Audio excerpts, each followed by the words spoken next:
UP की राजनीति में एक बार फिर ओबीसी आरक्षण का मुद्दा चर्चे में है।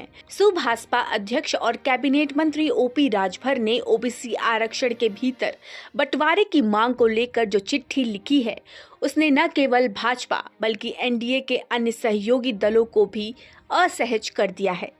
ये वही मुद्दा है जिसके चलते राजभर ने करीब 4 साल पहले पिछली एनडीए सरकार से दूरी बना ली थी और समाजवादी पार्टी के साथ हाथ मिलाया था।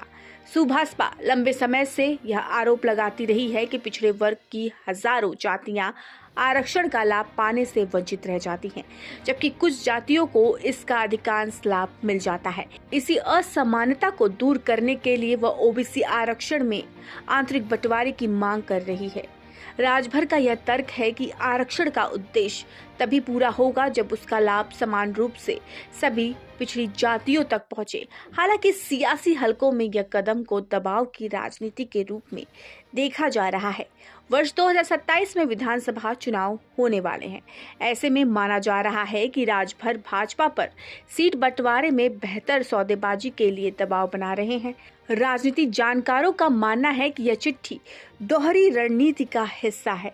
अगर भाजपा राजभर की मांगों को स्वीकार करती है तो भाजपा एनडीए में बनी रहेगी, और अगर नहीं तो यह चिट्ठी एनडीए से अलग होने का आधार बनेगी। भाजपा महासचिव अरुण राजभर का कहना है कि यह चिट्ठी भाजपा को नहीं बल्कि उन दलों को बेनकाब करने के लिए लिखी गई है जो ओबीसी आरक्षण में बंटवारे का विरोध कर सकते हैं।